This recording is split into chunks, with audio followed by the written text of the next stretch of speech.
Selon les chiffres du syndicat des entreprises du tour operating, CETO, dévoilés ce mardi, la Tunisie accueillera plus de 66 000 Français cet été, une reprise du tourisme soutenue par le retour des principaux tour opérateurs, comme le voyagiste britannique Thomas Cook et le géant TUI France, qui avaient cessé leurs activités en Tunisie après les attentats de 2015.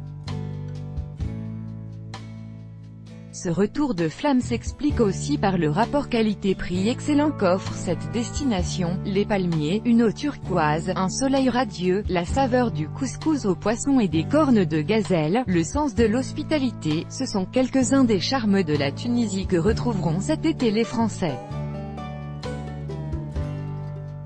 Car après une période de vaches maigres, qui a démarré après les attentats de 2015 à Tunis et à Sousse, le pays de la révolution de Jasmin voit enfin revenir les touristes hexagonaux. Selon les prévisions du syndicat des entreprises du tour operating, CETO, dévoilées ce mardi, la Tunisie accueillera plus de 66 000 Français cet été, 110% par rapport à la même époque l'an dernier. Je pense même que l'on arrivera à 100 000 clients français, voire plus sur tout l'été, explique René-Marc Chicli, le président du CETO. Une embellie déjà saluée en mai par la ministre tunisienne du Tourisme, Selma Eloumi Rekik. Tous les hôtels affichent complets à Djerba, Hammamet, Sousse et Hamadia, avait-elle déclaré à l'AFP, en précisant que le secteur touristique affichait une croissance de 32% de ses recettes pour les 5 premiers mois de l'année. C'est surtout les hôtels situés à Djerba qui attirent les Français car cette île apparaît pour les touristes comme une enclave protégée, constate Jean-Pierre Nadir, fondateur des Easy Voyage. De son côté, Last Minute constate un doublement des réservations pour la Tunisie par rapport à l'année dernière.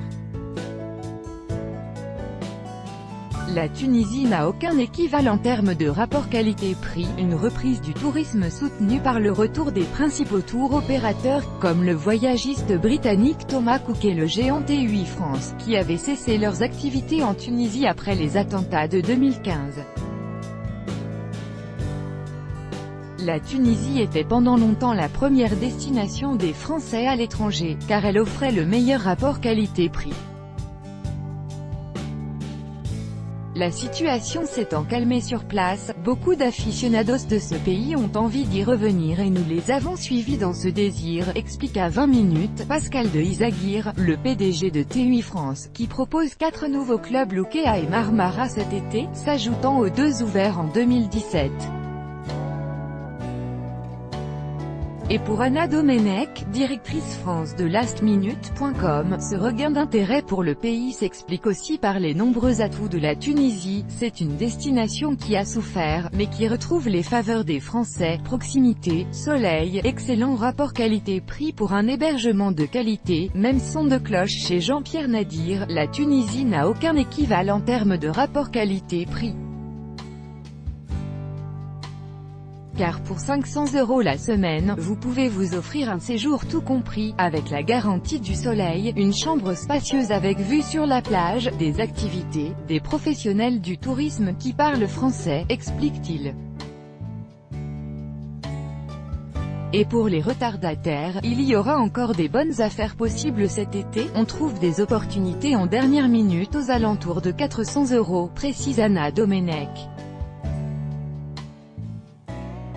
Ce qui attirera sans conteste les jeunes et les familles. Des efforts sécuritaires qui ont payé pour René-Marc Chicli, ce retour de flamme pour la Tunisie s'explique aussi par une prise de conscience des Français. Ils ont compris qu'aucun pays ne pouvait se targuer d'un risque zéro concernant les attentats. Et qu'aller en Tunisie n'était pas plus dangereux que partir en France, souligne-t-il. D'ailleurs, les autorités ont su mettre en place des mesures efficaces pour renforcer la sécurité des touristes. Des portiques ont été installés à l'entrée des hôtels, des contrôles de véhicules sont effectués à l'entrée des zones touristiques, des policiers effectuent des rondes sur les plages et la frontière du pays avec la Libye fait l'objet d'une vigilance particulière de la part des autorités, décrit Jean-Pierre Nadir. pour rassurer les foules, l'Office national du tourisme tunisien a aussi misé sur la communication digitale, une stratégie visiblement payante. Mais si la reprise semble bien se confirmer pour le tourisme de masse en hôtel, la Tunisie a encore du mal à séduire les touristes préférant voyager par leurs propres moyens et être hébergés dans des chambres d'hôtes.